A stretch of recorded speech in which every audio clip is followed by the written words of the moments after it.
about a year ago, so they're getting started on that. So that's the big thing that's happening there. That is just east of Poplar on the north side of the street. Crossing Green Bay, there is Eric Young, who's the owner of La Principale, is putting a diner in where Prairie Joe's was, and that work is ongoing. My understanding from Eric is that it'll be a traditional diner, breakfast and lunch service. I don't know exactly when that will be finished, but the work on that is underway. Across the street from there, if we can go on the south side of Central Street, there is a juice place that will be opening next to Backlot. Uh, I'm not sure what the timetable is on that, but everything that needed to happen in terms of permits has been approved, as I understand it. Is that in the old toy store space? It must be. I was going to walk over and take a look. As I picture it, the toy store space that was Liberty's has to be where that is, right? Right, and it was bedazzled for a long time. Yeah, right. Bedazzled. That's right. That Liberty's and bedazzled. Yes. So that's where that is going to cross back over Central Street, where Symphony was most recently.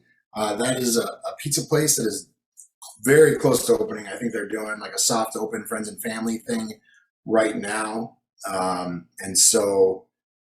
That should be open to the public shortly. Across the alley, Independence Park is something we should talk about in terms of what types of improvements we might expect to see there. There's nothing imminent, but if you cross the street in the former North Branch Library, that the sale to Lush closed earlier this month. They are going to expand into the space that was previously the library, and then kind of taking a big trip west.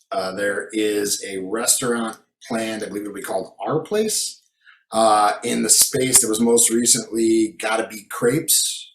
And before that, it was Rose's Bakery and Daruma before that. So those are the things that are happening. There's still a vacancy at Central and Ewing where the massage parlor most recently was, next to the awning shop.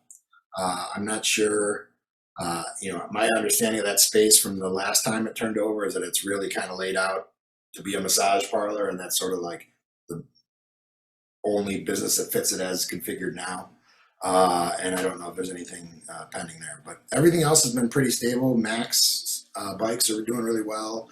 Orange Theory continues to do well, and we've clamped down on some of the parking issues. And they had an issue where they had spray painted their logo on the street, and that has been resolved. That was removed, and I believe that the administrative law judge just gave them a fine, $1,500 for that, in addition to the cleanup charges. But other than that, Central Street has done fairly well considering, that the section between Ewing and Lincolnwood is really stable. Shoe repair is always needed, hardware store, yeah, and overall, like we've been very fortunate not to lose any long time businesses in that stretch. Sure, because it's just been a brutal stretch of time for small businesses all across America, restaurants in particular, if they weren't geared up for the takeout. So it's great to see folks coming in. Do you know if that pizza place is going to be thick or thin? I believe it's New York style. So, my understanding Isn't there an ordinance against that? The partnership is John Kim from Backlot, and then a husband and wife who have owned pizza places previously. So I think they'll be positioned to succeed. But I hear what you're saying. Okay. Well, that's good news, and I hope that folks who are watching do patronize the local businesses. It's a hard time for brick and mortar generally. With you're familiar with some of the online merchants that seem to do really well. Yes, and it's important that the independents have a shot at making it, and if they go, we're all at the mercy of having to order out or drive somewhere else. We're very blessed to have a walk to, actually 3 different walk to shopping districts along Central Street. You didn't mention the far west end. Is there anything happening down by Little Island, Yes, so the- Sarkis, et cetera? Yeah, so the big thing that's happening over there is Kensington School has purchased the Unity Church property, and they're in the final stages of going forward with their design for a school on that property. The big thing, which I think we've gotten resolved, would be having the driveway be off of Grosse Pointe rather than Central Street, which will keep traffic from going into that western end of Central Street that's residential in order to loop back to Old Orchard Road. So I haven't seen the final plans, but that was kind of one of the main points of concern among the immediate neighbors. And if we have that resolved, my understanding is what they want to build is all zoning compliant and as of right.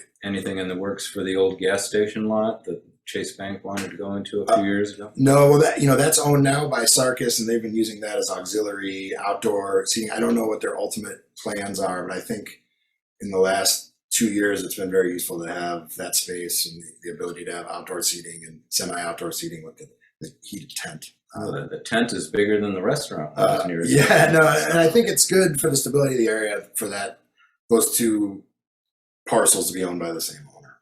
Well, thank you for that update, Tom. Speaking of vacancies, that kind of segues naturally into one of the hot button issues that's got a lot of people concerned or watching. We have no permanent city manager, as folks may or may not know. The current search process kind of ground to a halt. We had one. It was pretty much down to one candidate, and then he took a job in Houston, right? Yeah. So we're in a situation where, how long has it been since Wally Bachowicz left? So Wally's exit, let's see, that would be, I'm trying to think of all the going away parties that I didn't go to. And then we hired a search firm that included a former senior city official who came up with the recommendation of the best in the country being somebody who was right here in the city already, who then shortly left after the lifeguard sexual harassment scandal. Yes, and I anticipate that we will get the final report from the law firm investigating that. Well, let's put within that the month of February. Let's put that on hold just for a second. I think it's a relevant, just a relevant piece of the city manager search. How did we come to this spot, and where do we go from here with the city manager? So I guess the narrative would be, after the resignation of the previous city manager, we allowed for a pretty long ramp for her ultimate departure. During that time, the council and mayor considered search firms to engage. The choice was made to engage a search firm called CPS HR, which is very similar to GovHR, who you referenced. They are a search firm that specializes in municipal placements. They undertook a nationwide search. We had, I believe, 10 finalists. We narrowed that to 4. There were 4 interviews that were held in executive session. From there, the council made the decision to go forward with 2 finalists. We had the 2 finalists come to town. There was resident panels, stakeholder panels, second round of in-person interviews with council. It requires 7 votes to come up with, of the 10, the 9 aldermen and the mayor. The candidate who could have gotten 7 votes ended up taking another position in another state. So we find ourselves in a situation where the best option, and I agree with this, is to start over using a different search firm. My hope is that this firm, who doesn't specialize in government placements, but it's something that they do as part of a larger business that they have, will get us a stronger field of candidates. I think one of the lessons of this last search is that the marketplace is very competitive, and if we identify somebody that can get 7 votes, should move quickly to get that person hired. In the meantime, we have an interim city manager in Kelly Gandersky, who has done an excellent job in keeping things going. But long-term interims are not the best case scenario. We have an interim police chief right now. We're fortunate that he's been the police chief in Evanston, so Well, you end up with staff who know that they're not ultimately accountable to the person up top. Isn't that a problem? Well, that's one of the problems. We've had a lot of departures. We have a lot of staff who are taking on additional responsibilities. As part of the lakefront situation, we lost our HR manager, and we have just engaged with a new HR manager. That's a very important position.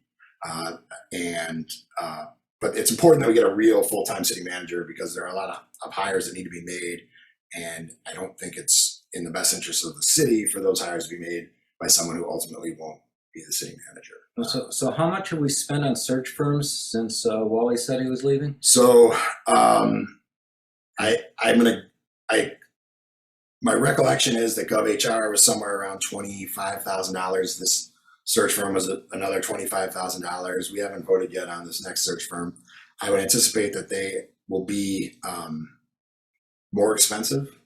It's not great, but I mean, the cost of getting it wrong has been very high as well. So I think it's important that we have a search firm who doesn't just aggregate applicants, that they actively engage in headhunting, and that they bring candidates to us that maybe aren't traditional city manager candidates, but have strong experience that would be relevant. And our hope is that we'll have a strong pool of candidates to choose from. And between the two city managers ago's desire to leave and the interim period, and my 5 years on council, much of that time has been spent without a steady city manager, and it does come with a cost. So I think it's really important, as much as I don't like the expense that'll be involved in seeking out someone for this position, it's really important that we get it right, and also really important that we get it done. One of the questions that came into us, and it's a concern that many share, is that appointments continue to be made while we've had all this turnover at the top of senior folks. So you're essentially potentially saddling whoever is going to come in with folks that they haven't hired, and you don't want to put them in the awkward position of saying, well, I'd like to bring my own person in. Should an interim city manager be making senior appointments, or should we hold off on that, for example, the police chief, until we've got the new top person in place? Yeah, well, the police chief situation, we obviously need a police chief, and having Chief Eddington here for however long it is, ideally 6 months would be the right time frame, maybe less. I mean, it all depends on when we get a city manager hired. It allowed us to have somebody who could bring stability and understands the organization. I know there's some concerns that have been expressed about not having fresh eyes, but I think that that's really the role of the new police chief. The other thing that's happening concurrently is the mayor's reimagining police committee is looking at changes that may be made to the police department. I think it's important that we figure out what those are. I mean, that's going to affect the pool of applicants, and hiring somebody who finds the job to be not what they expected and leaves in the short term isn't going to be great either. So I think that appointment needed to be made because of the retirement of the previous interim chief, Aretha Barnes, who served the city for a long time and certainly has every right to do what's best for her and retire. But I hear what you're saying. I mean, the shuffling that's happened among senior staff has been interim level. There's nobody who's been given jobs that are irrevocable. Maybe police chief is not the best example, because public safety is, obviously one of the more paramount concerns. Yeah, but it's uncomfortable that our interim city manager was in a position where they needed to make a hire for a HR director.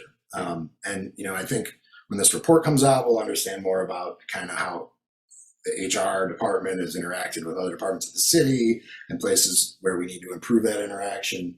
But at the same time, we need a HR director. Yeah. That brings up a good point. Why don't we jump to that? When is that report coming out? And for those who are missing the reference, this is the report on the sexual harassment scandal that arose after numerous former employees of Parks and Rec said that there was a culture of harassment, primarily of women, at the beaches in Evanston. And how long has it been since we hired somebody to look into this? So it has been, I want to say it was October, November. Okay. It was, so it's been a while. I mean, this is going to be a thorough investigation, but I anticipate that by the end of this month, we will have something, and likely sooner. But I think it's critical that the independence of the investigation be preserved. That as they go to print it, if they get new information, that they feel empowered to investigate it, and then whatever is produced, that we act on whatever deficiencies it reveals. And so, ideally, that will be in middle or end of this month. And we all understand that every employee, from a top employee to the low person on the totem pole, is entitled to due process. But nobody has even been suspended as a result of this, right? Everybody's still in place? No. So there have been some people who have left the city voluntarily. Okay. The previous city manager, before she resigned, suspended the previous HR manager. Okay. And that's what produced the vacancy? Yes, that produced a vacancy. The previous city manager entered into a separation agreement with the HR manager, which is something that did not require the approval of city council. And one of the conditions of that separation agreement was that the HR manager would cooperate with the investigation. One of the conditions of the city's separation agreement with the previous city manager was that she would cooperate with the investigation.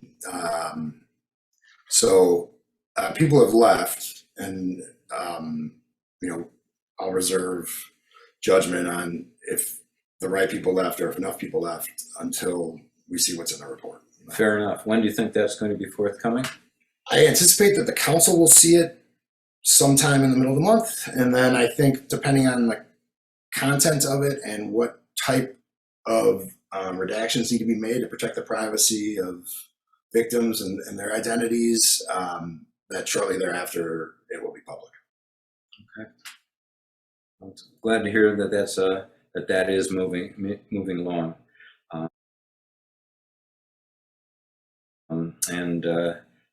Speaking of moving, there's a lot of talk about the Civic Center possibly.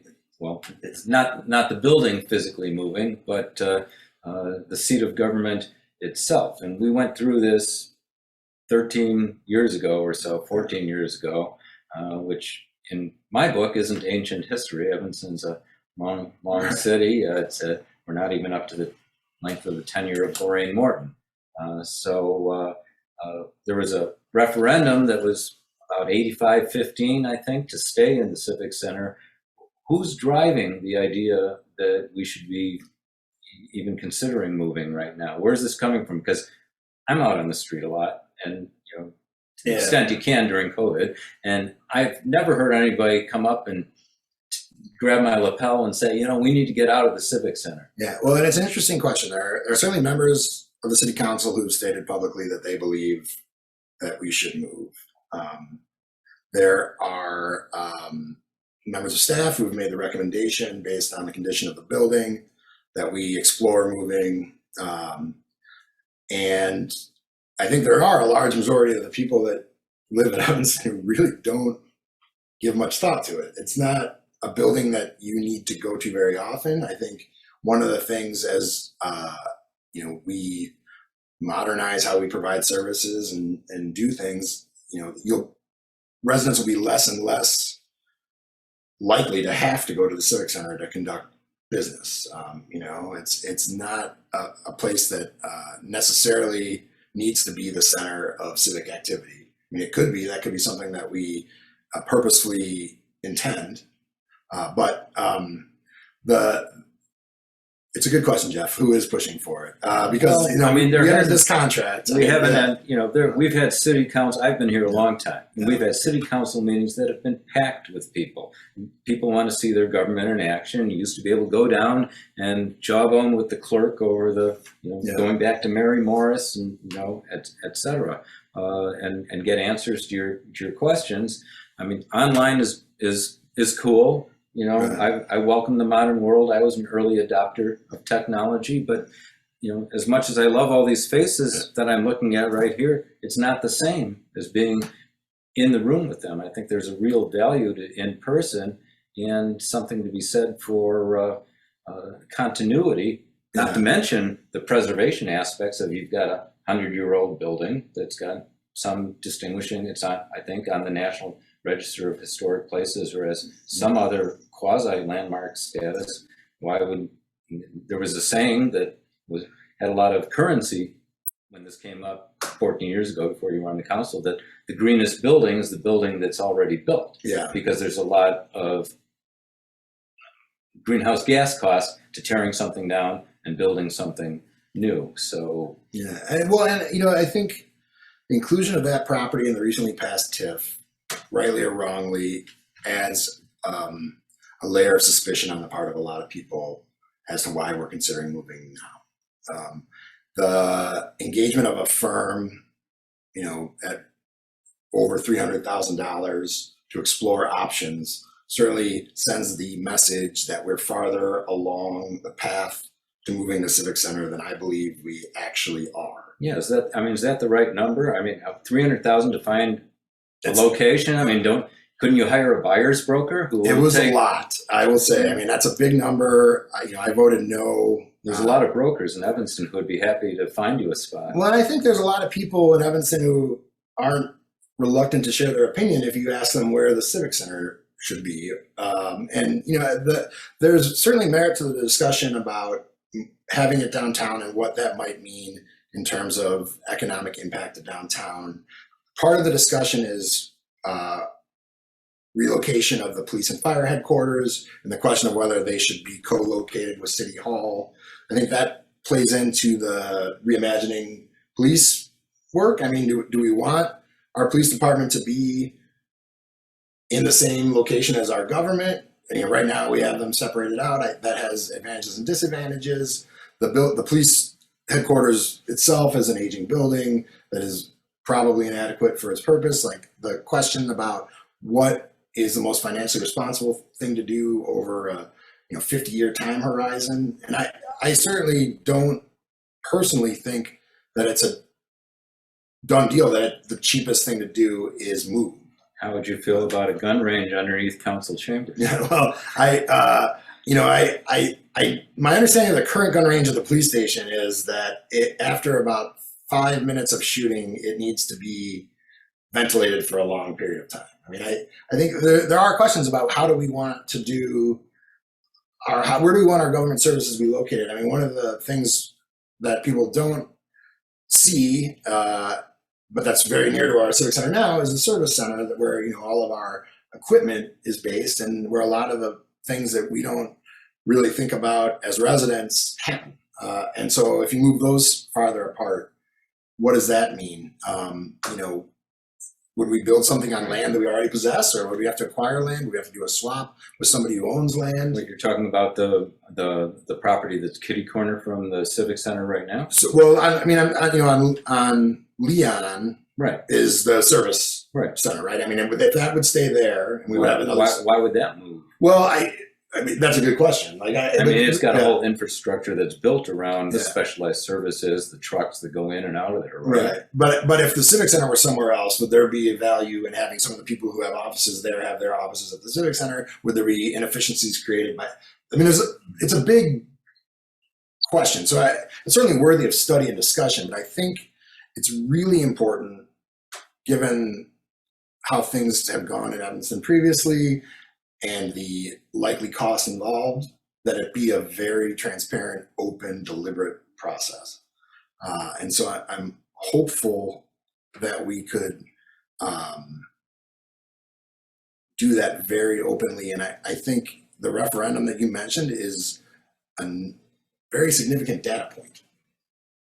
I mean, It represents voters. Yeah, I think it certainly carried every ward, and it may have carried every precinct. yeah. I mean, but I think part of it is an impartial understanding of what it would cost to stay in the Civic Center. Because you can play with those numbers either direction. I mean, I think it's very important that we have a real number that we can figure out. I remember in my second year on council, just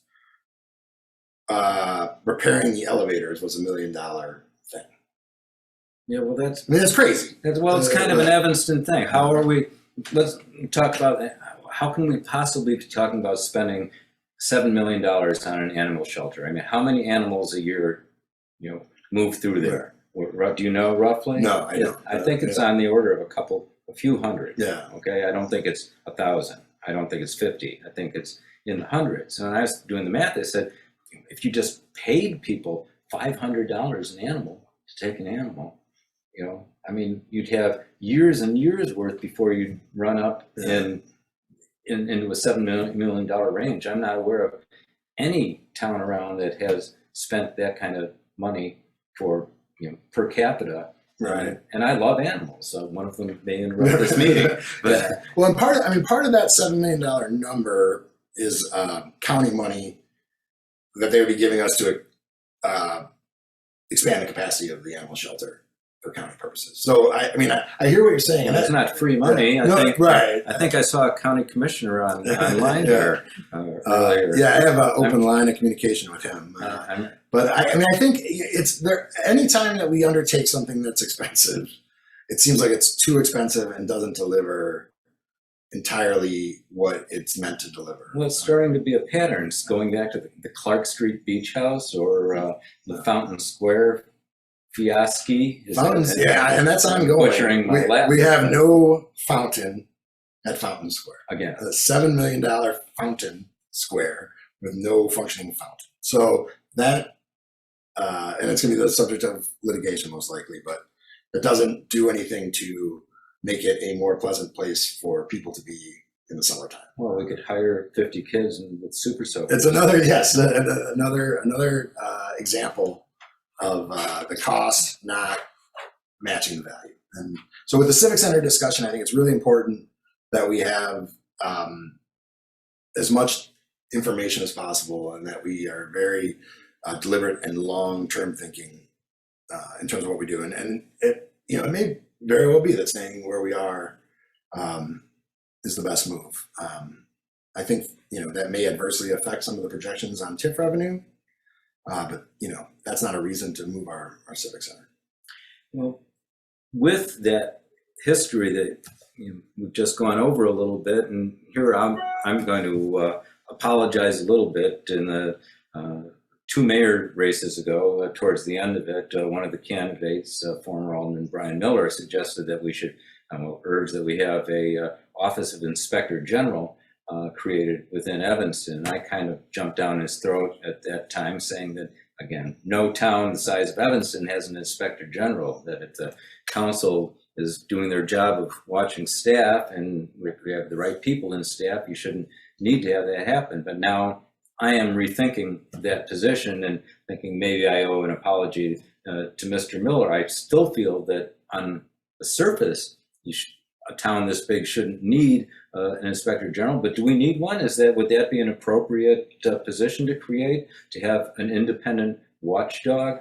I think it's something that's definitely worthy of discussion, and I think it's something that's worthy of discussion in the context of our city manager search. If it would be the creation of a new position that would need to be independent, it's something that the council would have to figure out. I know there's people on the council who would be supportive of it, but how would you structure it in a way that it would achieve its objective. I mean, I hear what you're saying. You Well, know, we have templates. I mean, Yeah. the city of Chicago has an inspector general. There's one or two or three in Springfield. There's a legislative inspector general and the overall HR. I had to file, I can't tell you how many forms after I left the state of Illinois. Now, I don't know, and I mean, like, I honestly don't know about how an inspector general would work in the council manager form of government. The examples you cite are different. Mm-hmm. And so I'm sure that there is an example somewhere. I mean, I think it's worthy of discussion. I think,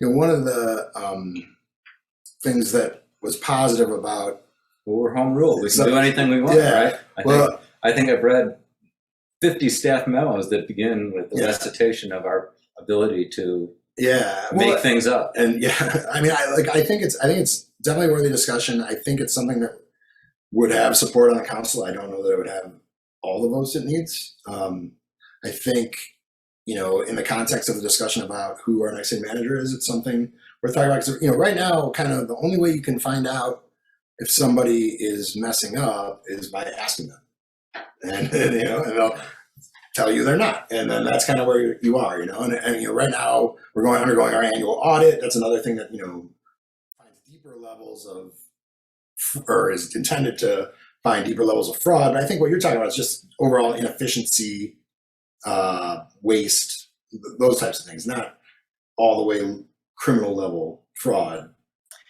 You know, I try not to make charges without evidence, but there has been, I think there's a lot of longtime observers of Evanston who just have a lot of questions over what's now a fairly long list of projects and how did this get awarded to this person, this firm, this vendor? Why is there a recurring pattern of folks who weren't the low bidder getting the contracts? And why did we have to spend so much? Do we have to have the most expensive X, Y, or Z Right. in the country? You know, why did we have to have a city manager who's making more than the governor and a corporation counsel who's making more than the attorney general of Illinois? So, No, I mean, they're fair questions.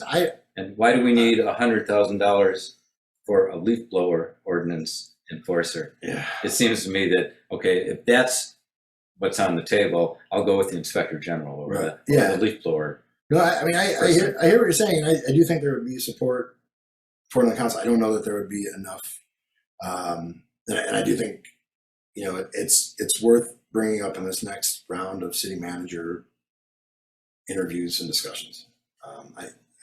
I think it's an idea that we've had enough reinforcement of the reasons why it is probably worth taking a good hard look at. Just before I move on the Civic Center, do I take it that you personally don't have a strong pro or a strong con opinion on that right now? No, you know, I mean, Or and it's interesting because my interactions with the Civic Center, even as a member of council, are about the same as a civically active resident. I don't have an office there. You know, we council members don't have offices. I attend council meetings, and you know, I have meetings in normal times, you know, with staff there. But I don't have a strong feeling about the Civic Center as a day-to-day office building that I use on a regular basis. My biggest was that a problem? Should you guys have offices? Should it be more like a full-time job or at least a half-time I think job it's- instead of a? It's worth discussing, and it's something that, you know, Councilmember Reed's brought it up. Unfortunately, the way that it's come up is outside of the context of our, you know, quadrennial compensation review. So I don't think any of the changes that have been discussed are likely to be legal. But I mean, I think that there's an expectation from residents that we have more resources than we actually do. You know, we don't have office space. We don't have staff that are under our direction and control. We have, you know, one administrative staff person for all 10 of us.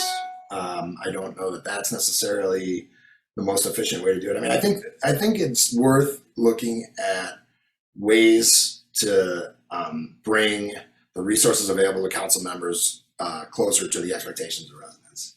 And so I don't know if that's necessarily offices at the Civic Center or space available in other city buildings. You know, as you often pointed out, the Sixth Ward doesn't have an indoor city space. Well, that's why we're here. That's- We're yeah. stuck in my living room trying to cover up Yeah. the peeling paint with Well, my and- dried flowers.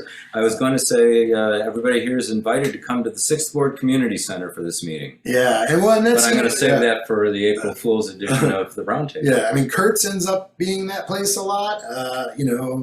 Starbucks before the remodel, like it's something that worthy of consideration. Is if we want to have what our expectations are of the council and what are the resources that are required to match that up. I do think Councilman Reed is onto something in terms of the way that the compensation is structured. It really limits the people who are able to even consider doing it.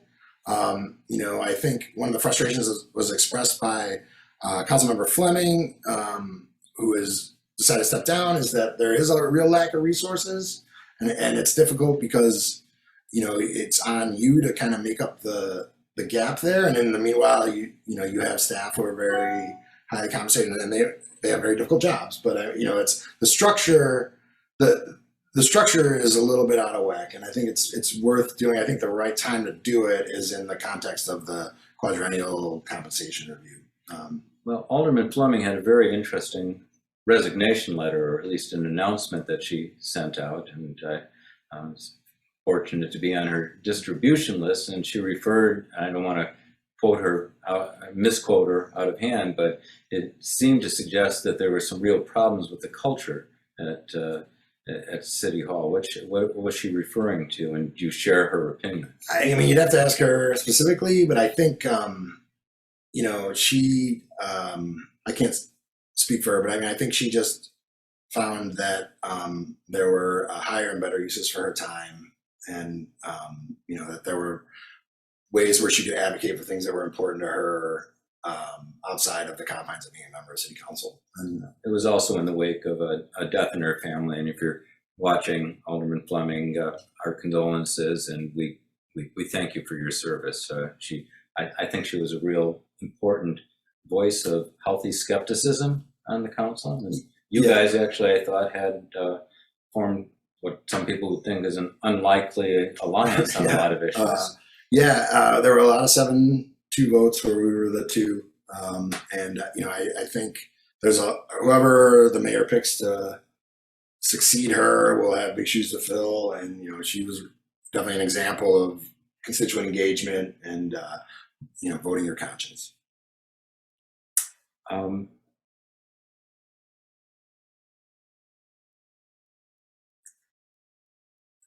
Speaking of, you had mentioned the Lush moving into that space that was the North Branch, and that plays into, while it wasn't in the 6th Ward, the North Branch was the closest city facility. Central Street Neighbors has had a few meetings there. It would have been nice to see, if anything, that expanding.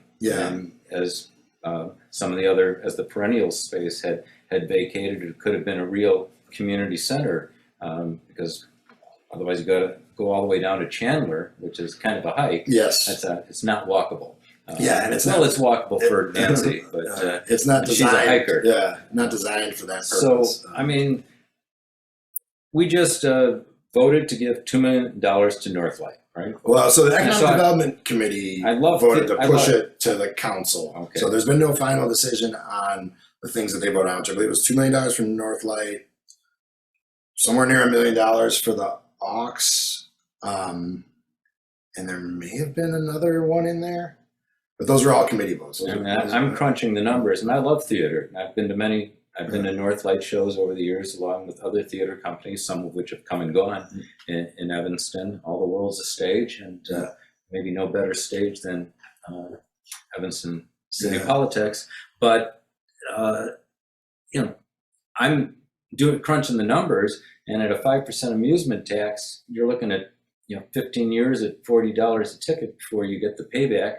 Obviously, there's some ripple effect on bringing a big theater into downtown, but why isn't something like a branch library that's relatively cheap to run and operate seen as economic development? Why are we shutting down city facilities yet giving money to private corporations, even not-for-profit corporations, when we keep on saying that we don't have enough money to keep our own cherished, facilities open. Yeah, well, not to pick on Northlight, but I think, I'm not picking yeah, on oh that. yeah, and I'm not either, but I think with Northlight and with these presentations that were made at Economic Development, and I'm not on that committee, I didn't see it, I just sort of read the coverage. Thank you, Bill Smith, who I see is on this one as well. I'm sure that there were numbers thrown out there and projections, and that they were all very sincere, but there's no consequence to anybody but the taxpayer if those projections don't hold true. I mean, and so I think if we're going to look at giving money to Northlight as an example, rather than count on anticipated tax revenue or economic impact, things like that, like we should look at some sort of programmatic partnership. Maybe like they could be the organizers of a downtown theater festival that we could have, or one of the things we struggle with is giving people a reason to go downtown, and then making sure that they have a good enough experience that they want to go back downtown. So no matter how fun their experience is at the first or the inaugural Northlight Theater Festival, if they get a $75 parking ticket, they're not going to enjoy that, and they're not going to want to come back. So, if we're going to entertain putting our ARPA money into these types of projects, we need more tangible benefits besides sort of these speculative projections. And I think when it comes to council, that's a question that we all need to consider. Again, only just from reading the coverage of the meeting, not having been at the meeting, my understanding is that many of the votes were qualified with, I'm going to get this out of committee, but I'm not committed at the council. And so I think there's more discussion to be had about those types of things. But at $2 million, you give every Evanston resident $30, and maybe that's a better deal. I mean, Or maybe you keep two branch libraries going for another 5 years. And yeah, I mean, a related question: that building was sold. Is that money going back to the library? Because my understanding of the law governing library facilities is that when a city buys and develops property for use as a library, that's supposed to be library property. And I know Evanston had not really followed the library law for a long time, and that's why it finally ended up being quasi-independent. But is the city keeping that money from the sale of the building? My or understanding giving it to the library? My understanding is that the city is keeping the money, and there are discussions about what piece the library would get to make them whole based on the money that they put into it. It's not a cop out, but I want to make clear that I voted no on selling the library building. I mean, I didn't have a vote on closing the library in terms of services, but I think we, selling the building, it wasn't something that I agreed with. And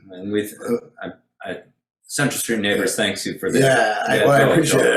I was on the wrong side of it in terms of numbers, but I think, to your point, yes, like $2 million to Northlight to get people to do something that we could have had happening with branch libraries, or the message that closing the North Branch would allow us to open a branch library somewhere else.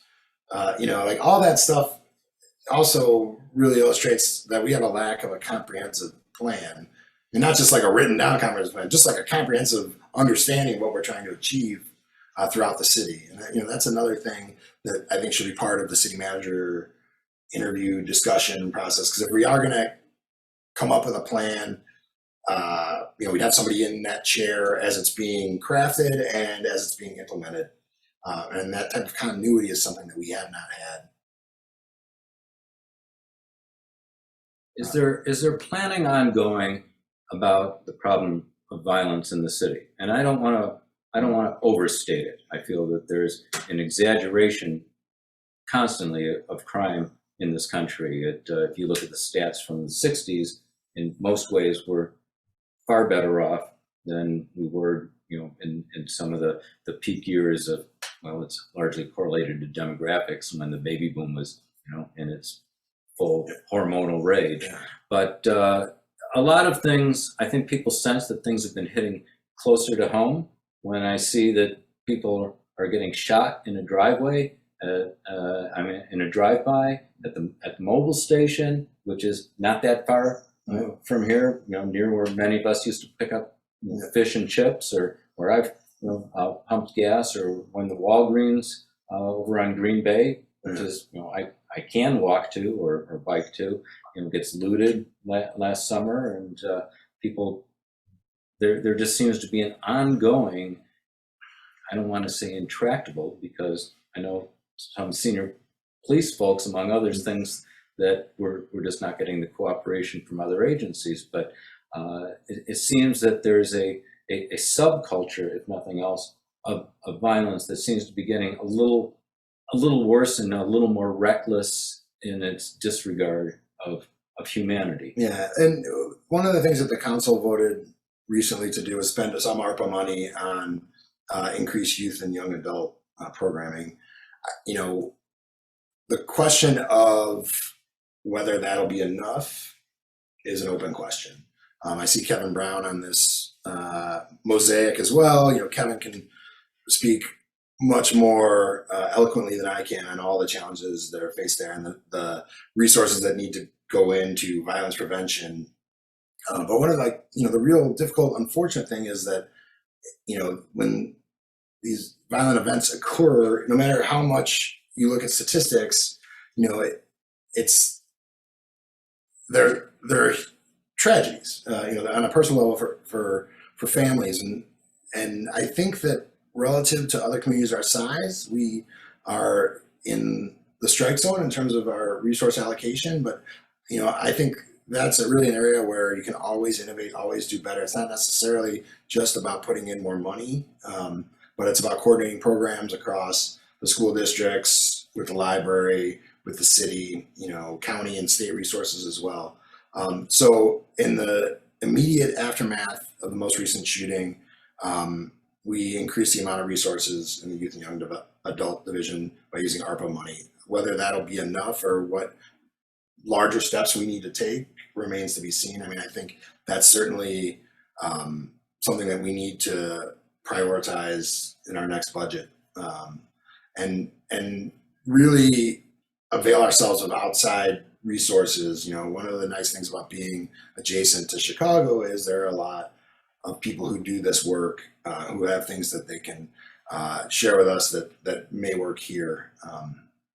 But I think in terms of the commitment of the council and the commitment of funds, I think we're in the right area and we're moving in the right direction. It's just a question of effectiveness and how to the tragedies that happen.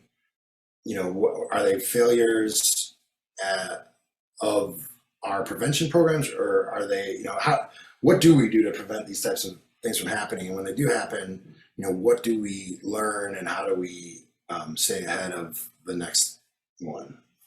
It's a question. So I think we're in, I don't know if we'll ever do enough, but I think we're taking it seriously and moving in the right direction. Well, is it being looked at holistically? Is there some kind of plan other than just looking at it as a law enforcement problem? I mean, have the perpetrators there? Do we even have arrests in that? Right. We have cameras all over the city, right? There was one arrest made, and I don't know if the person who was arrested is believed to have been the shooter. I don't know the answer to that.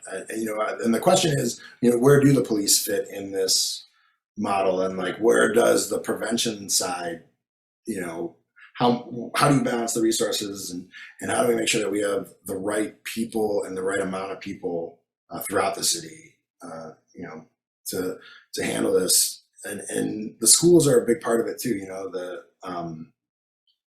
The cooperation between governments is something that I know the mayor has emphasized, and is one of his biggest priorities is increasing the level of cooperation between 65 202 and the city of Evanston. I think that's a big part of this as well. Is it your sense that the police have the trust of the people in Evanston? I think that the police have. It's a tricky one, right? I mean, I think that that's why. It's interesting. Don't mean to put you on the spot. Well, I think when you say the people, some people more than others. Some Some people, the question is like, where do you come to the conversation from to begin They with? have the That concept trust of the police- people whose trust they need to have in order to be more effective at preventing violence and at tracking down the perpetrators of those who commit it, I guess is my question. I think they do, but I think that that infrastructure needs to exist outside of the police department. I think the police, it's the youth and young adult program before we get to police involvement. I mean, our police department is short-staffed right now, and we're in a situation where we. It's kind of a tough time to be a cop in It's America. a very tough time to be a cop in America. It's a very competitive job market, and other communities are offering tremendous financial incentives for officers to leave, and that's been an issue that we've had. Where we've lost officers and we haven't been able to replace them. Part of what I think this reimagining police task force is going to come up with is like, what is the right level of staffing for police, and what is the right mix of officers, and how do we get there? But right now we're short, and our police are working 12-hour shifts. It's a difficult job right now, and it's a difficult job at its best. So, I think overall the community has trust in the police, but we all know how fragile that can be. And then it's not it's policing in America. It's not just the Evanston Police. No, I'm not singling out Evanston by any means. In my interactions with most Evanston police have been, there's a lot of professionalism in every organization, from the police to within Evanston, outside Evanston, police, non-police. You've got a range of folks, ranging from those who get up and really want to go into work and do their job to the utmost, and those who are just phoning it in. So it's a constant challenge for management to bring out the best. I would say, I do think the level of professionalism exhibited by our police and fire is very high. Okay, I'll have one more question, and we'll try and I think we can move it to some audience questions. This is a little lighter. There's been some discussion for a number of years. Evanston does not have a tree ordinance, and I know that it might strike some people as trivial, but there's actually studies showing that the amount of greenery, green space, the oxygen is given off by natural settings, ranging from just even having birds around, actually plays a part in everything from educational achievement to violence prevention, as well as the aesthetics that it has, that it somehow grounds and centers us. So have you thought about this, or do you have an opinion where you're likely to come down on an ordinance that would protect large private trees? Yeah, so I know that our staff has been working on it. My initial reaction, for all the reasons and everything that we talked about leading up to this question, is I want to be very specific and careful about doing anything that allows the city of Evanston to have another reason to get involved in people's private business. I mean, I think that's the danger of having a tree ordinance. And I much like a lot of things we talk about, I'm sure there's a model that we can follow that makes sense somewhere else. I do think, particularly around here, we have a lot of really old trees. I get the occasional neighbor dispute regarding branches overhanging a roof come into my email inbox. So I think there's an opportunity for there to be something that can lead to tree preservation, but I'm really mindful of the concern that it could lead to overreach. Well, and how if I want to replace the old brick grill in my backyard with a new brick grill, or if I want to put up a little piece of art in my front yard, I got to get a city permit. But there's a 250, 300-year-old oak tree, on my property line. If I want to chop that down, I can go out there and be Mr. T if I want. Well, right, and I think the first two things that you cited are ridiculous as well. I mean, that's the issue. And it's the I same. can't own a rooster. I'm sorry for that. Sorry for your loss. But I mean, that the people who would be enforcing it are the same people who sought the parkway planting ordinance. I mean, we have to be very careful about, in my opinion, we have to be very careful about allowing staff to get involved in people's private property matters. I think, some of our permit issues are overreach. I mean, I think, I don't hear from a lot of people like, the one thing I would really like is if you would get more involved in my stuff. And I think that's something we have to be mindful of. I think, I think it's more coming from the idea that we're all connected and that a tree, we've got a long tradition of private property in this country, which I absolutely respect. But if I was to take this tree down, it would affect, 5 yards around here. Yeah. I mean, there's 100 species of animals, ranging from mammals to birds and insects, that utilize an oak tree. You read a book like The Overstory, and it talks about, the connections that even exist underground between, somebody builds a garden counting on a certain amount of shade. So you take down a tree and everything gets fried because now you're getting the sunshine, or vice versa. Yeah. So that's take that.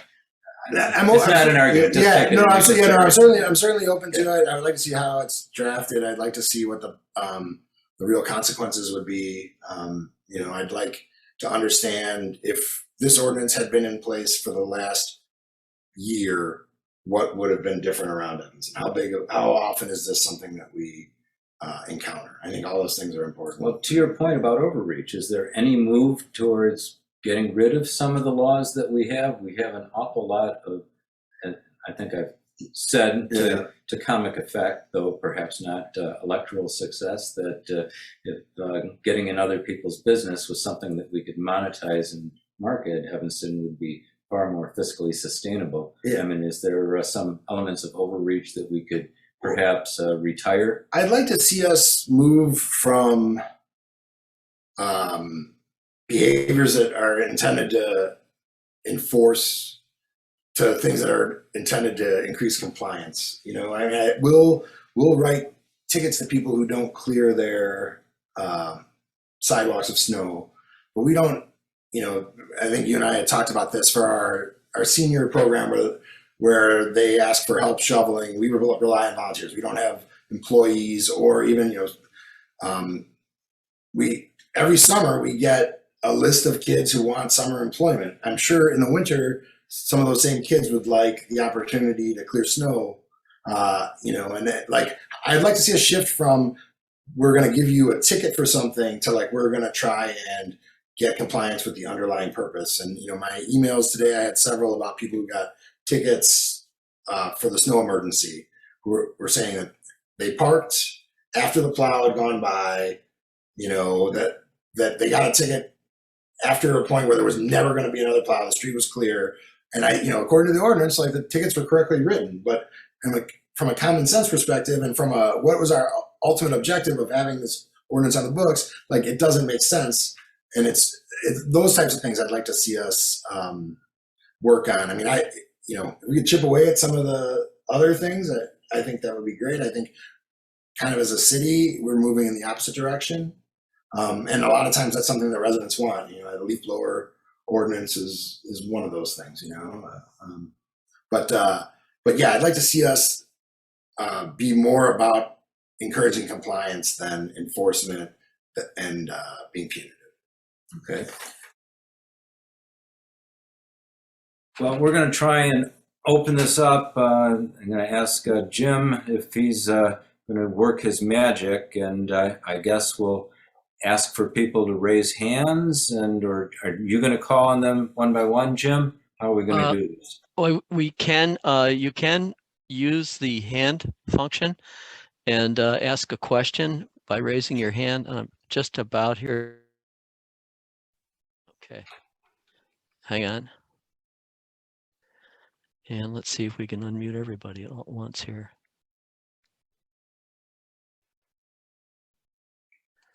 Okay, I've enabled everybody to unmute themselves and ask a question. If you'd like to use the raise hand function, yeah, you I don't can. see a raise hand function. It's under the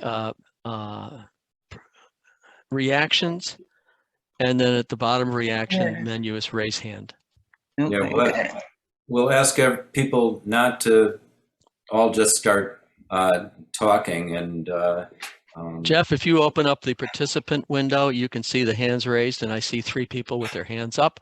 Right. Kevin Brown is at the top, Sigrid Okay. Pilgrim, Robert Ornstein, and Joseph Hill.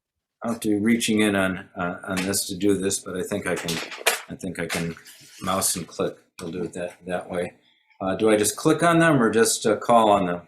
You can ask Kevin. I'll ask Kevin to unmute. Hey, Kevin, why don't you unmute and have a question of the alderman? Thank you, Jeff. And thank you, Alderman Suffredin, for such a thorough, thoughtful conversation this evening. Appreciate the Central Street neighbors for sponsoring this activity. Question I had has to do with, and I think it's related to the discussion around getting a new city manager or hiring a new city manager. But one of the things that you sort of touched on in your last response, it has to do with the staff culture at the city of Evanston. And one of the challenges I know I had when I worked there, as well as being a resident here, is this sort of punitive culture that exists amongst the staff. And I think it relates to just what the simple example that you gave regarding people not moving their cars. So I'm sorry to drone on, but what can be done to sort of address that culture? Well, it's interesting. Somebody who's newly elected expressed to me their surprise at how different our city constituent service model is than a traditional constituent service model, where in a traditional congressperson's office, a constituent comes with a concern. Your goal is to get to a resolution and get to yes, or at the minimum, explain why their desired outcome can't happen, express some empathy, and have them leave there feeling better than when they came in. I think sometimes the city doesn't operate that way. And it's not everybody. There are a lot of people in the city who take a great deal of pride in their work, who are very resident focused, and there are some people who are not. And there are also some, I've been surprised, on some things, generally kind of ministerial things where, we have pinch points or roadblocks. Like, it's been satisfactory for staff to just point out how hard it is to do it the way that would work better for the resident, and that's enough. You just get to say that, that's too hard. We can't do it that way. And that's good enough. And I think we need to push, and that's, the role of the elected official. But the problem is, we only hear about things if a resident has an interaction that's so upsetting or off-putting that they let us know about it. I try and stay on top of 311 requests because a lot of times you can sort of tell the temperature of people based on what they type into that comment field. And there's a lot of people who are just exasperated and frustrated with what they perceive to be pretty simple requests. And I don't know how you change that culture without having the person at the top make it clear that that's a priority. And so I think that's part of what we need to look for in this new city manager. And I think that's one of the reasons why it may be a good idea to look for non-traditional candidates who've had positions in other organizations that are more customer focused. Because I think that's the issue is that,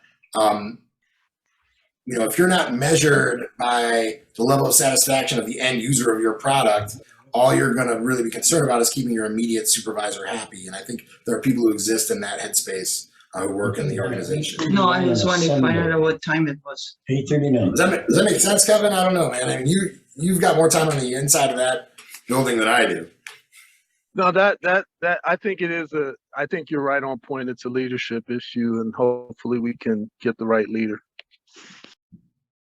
Well, that would be a great thing, and certainly I'm sure, Tom, that you agree with me on this. That obviously that the elements of toxicity that have been referred to are certainly not shared by every staff member. There's a lot of good staff members that really, in fact, some that would like more freedom to be able to do a good job. But there does seem to be a sort of reflexive, the people are wrong or the public is asking for too much, Yeah. kind of thing. And if you only hear from the squeaky wheels, then you're really not hearing from a lot of folks, because I know in my role as Central Street Neighbors and a former candidate, but people treat me like I've been elected to something. I have to tell them I'm not elected. I can't. But there are folks who do not feel that they have the ability to voice their displeasure. They're afraid of retribution. They're afraid of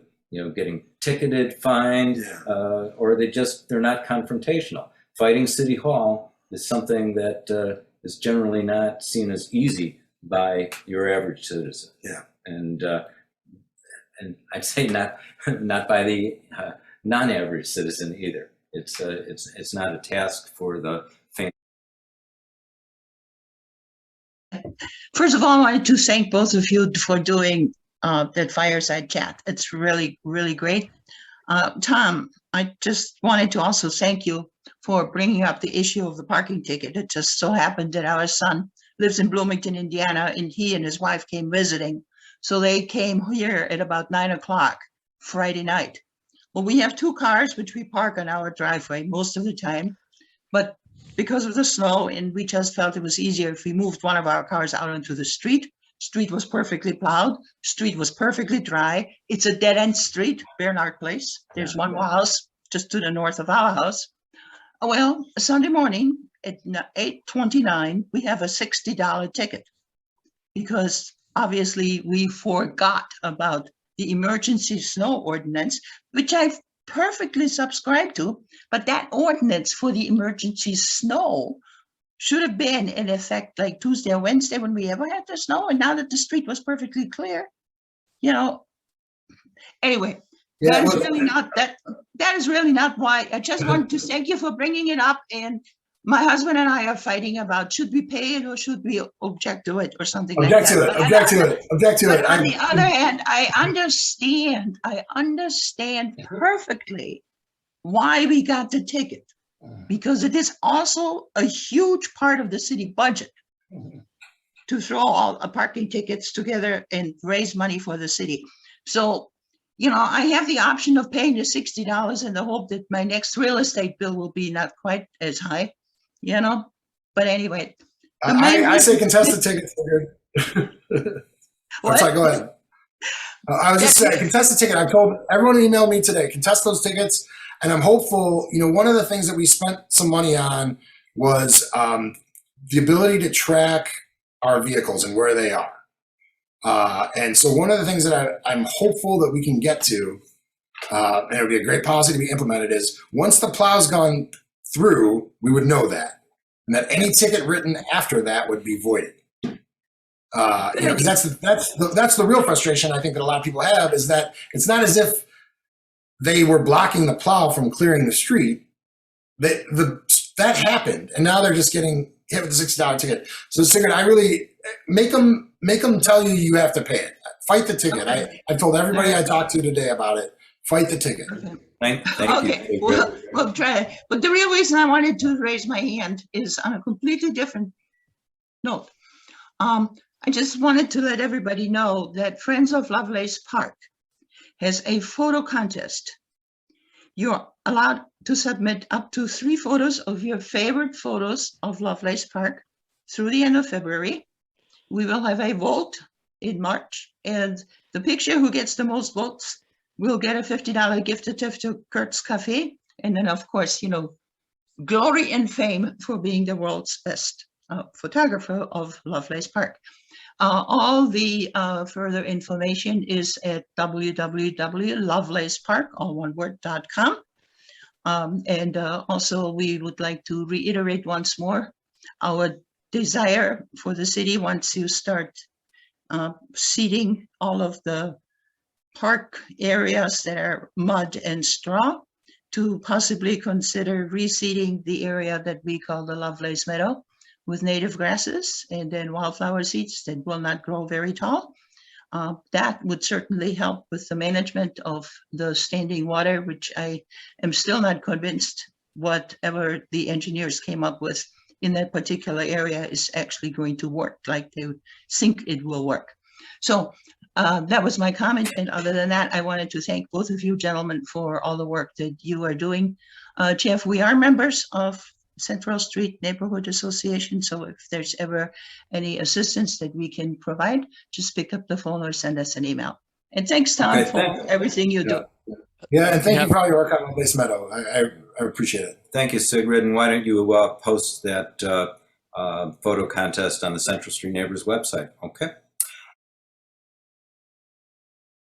Oh, thank you. Loved your talk. I'm just going to echo what everybody else said. First time That's caller. Okay, I haven't been to one of these before. It's really great.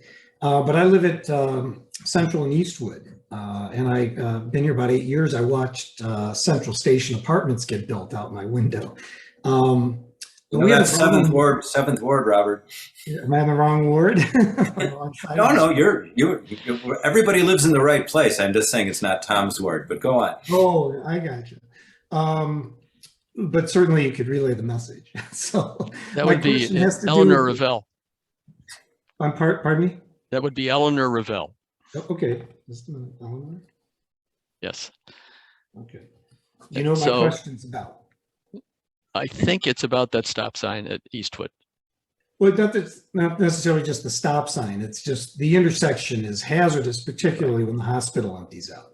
And then Right. people are trying to make a eastbound left, it doesn't matter which way they're turning, but there's not enough clearance. And then somebody's trying to come down the street and there's parking. And so you end up with cars that are stopped as somebody else is trying to complete a maneuver. I mean, it's really a disaster. Well, And this I've would watched be it out my window many this would times. be an issue for Eleanor, definitely, to get Yeah. involved in. Okay. Yeah. Can you reach out to me or reply to my email? Yes, somebody will reply to your email Okay, with terrific. her address. Thanks so much. Appreciate it.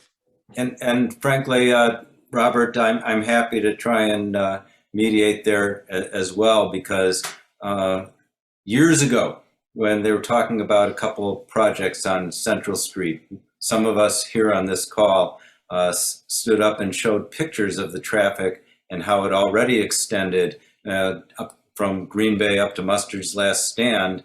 And you've got people trying to come in off the side streets and a lot of these things. Central Street Neighbors has a lot of institutional knowledge about some of the traffic around that intersection, as do some of the other people on this call. So thank you. You were talking about the small businesses that are still on from Lincolnwood and Central Street, the shoe repair and the hardware store and the restaurants and things like that. And Kurt's Cafe, of course. I think the reason is because there's free 2-hour parking along Lincolnwood there, right at Central. And it's so easy to breeze in there and go into the hardware store or, you know, drop off your shoes or something like that. It's just easy parking. And to me, parking is the hugest problem in Evanston. Having to go far for getting that pay to park and stuff like that. Especially with snow and well, anyway, that's at one point. And then the other point is so much of what we ask our citizens to contribute to or whatever on their opinions is on the web, which of course is worthwhile.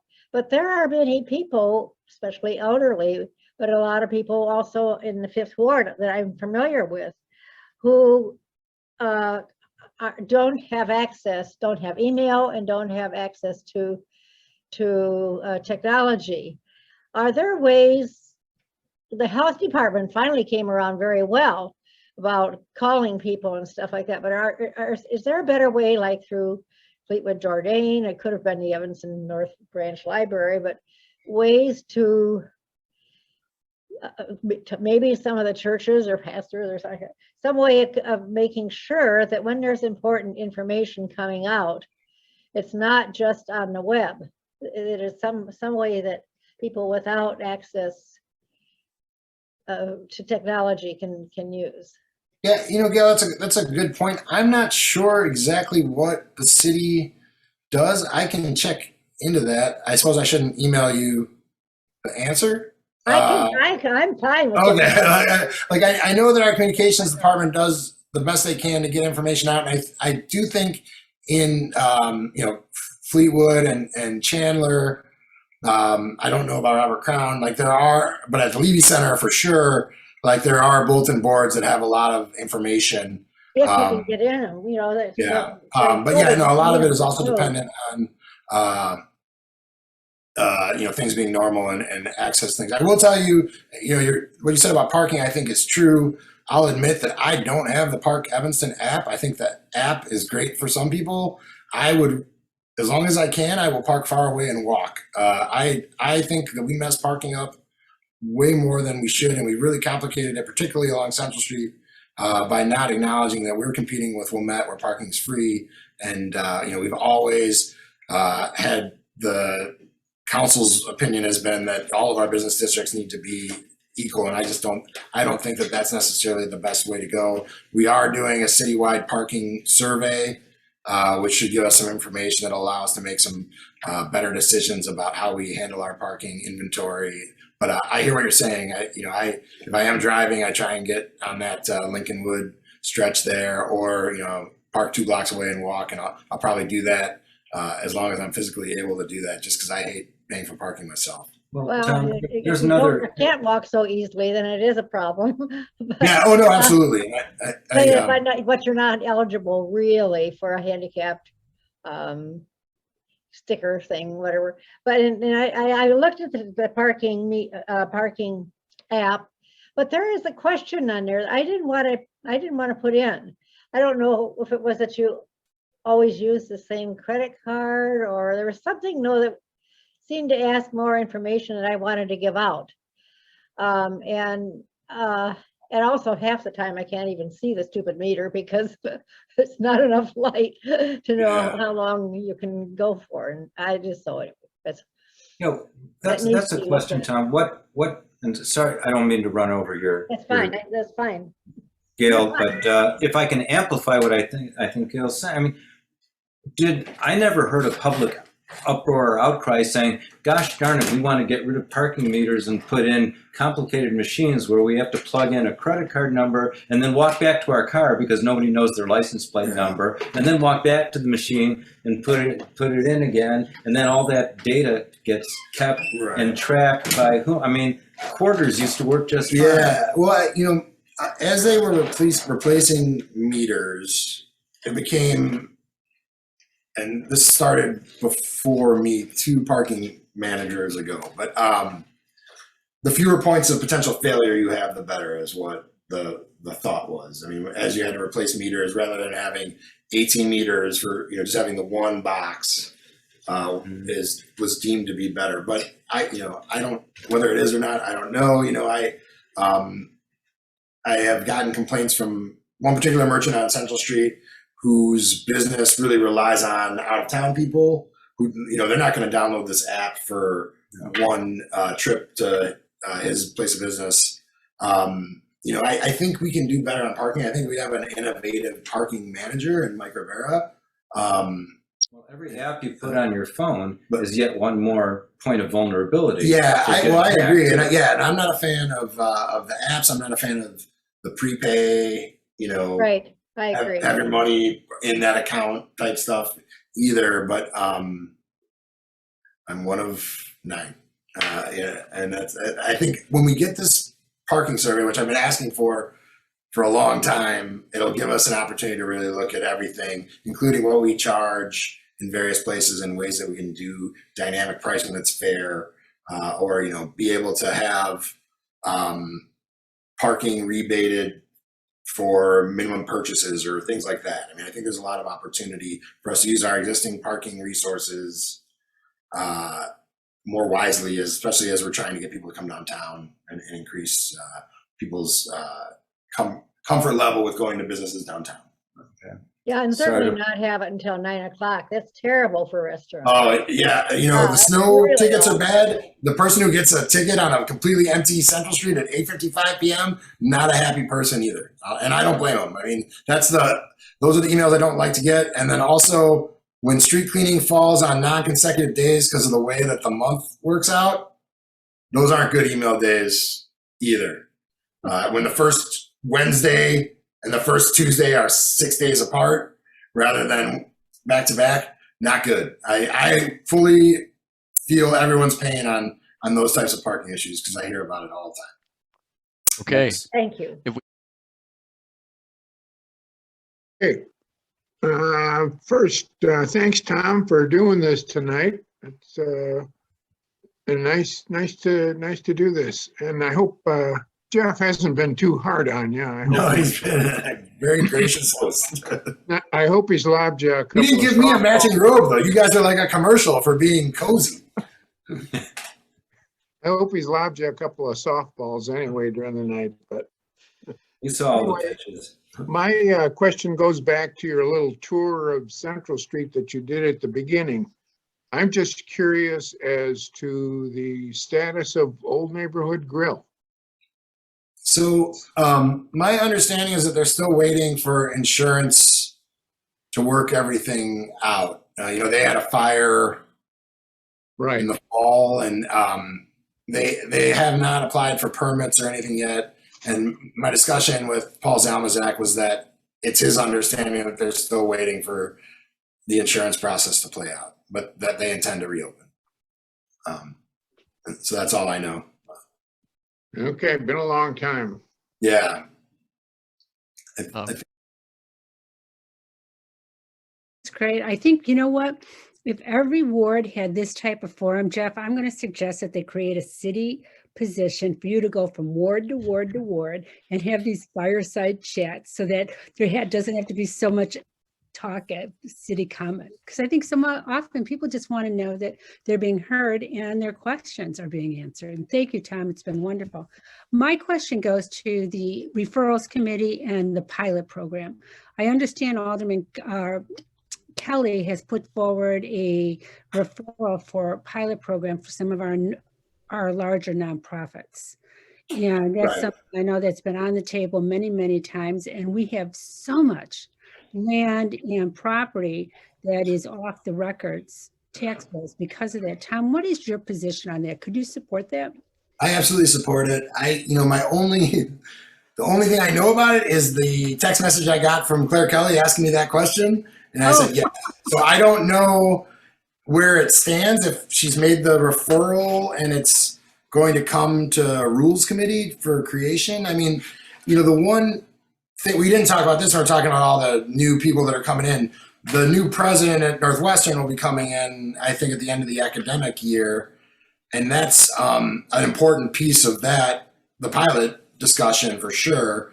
So all I know about it is what Claire asked me, which is would I support it? And I said, sure, go for it. But I don't know where it stands beyond that. Oh, cool. Okay. Yeah. Because I found a link today on the website called Referral Tracker, and it has to all the things. So I printed up the proposal.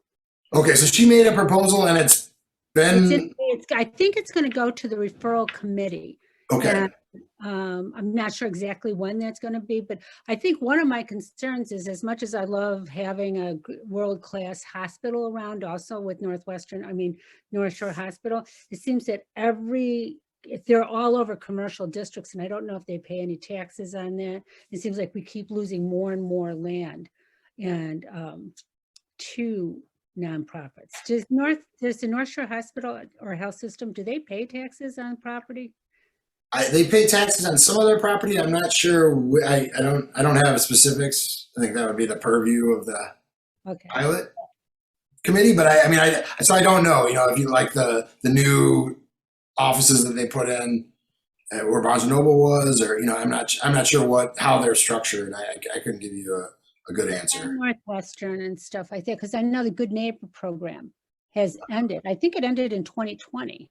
So I think it's really time to kind of get back that together. I think Harvard pays like $8 or $9 million. I think there's a real opportunity. I will say that all the universities that I believe that Northwestern considers their peer group make substantial contributions to their host communities. So I think there's an opportunity with the new president. I know the mayor is working on that relationship. You know, I know Claire wants to bring this committee forward, and how it will be structured will be really important. But I absolutely support it, and I look forward to seeing how it'll be comprised. All right, you're awesome. Great. Thanks. Thanks, Mary. Thanks for the question, Mary. And conveniently, that brings us about to the amount of allotted time that we had. We thank everybody for coming here tonight. If you're not a member of Central Street Neighbors, please go to centralstreetneighbors.com and join using the handy membership form there. Our neighborhood area is roughly defined as pretty much Gulf Road to the lake, but we're happy to take support and association from anyone.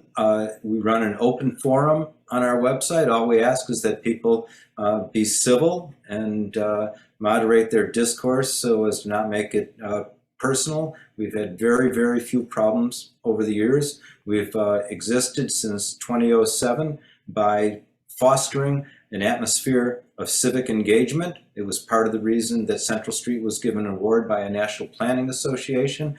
And the fact that so many folks are on this call tonight, when there's other things you could be doing, when you have Netflix subscriptions, is really a testament to the level of interest that citizens in Evanston can take in their own affairs, and really it represents the best of what a small d democratic community can be. So thank you all. Thank you, Tom, Thank for you, coming Jeff, for here having me. tonight. I think you're the 7th alderman to grace this living room, but only the first to spend an hour and a half on camera. Oh yeah, So- I appreciate it. Thank you very much for hosting. And thank you everyone who came. Hi Connie, I see you.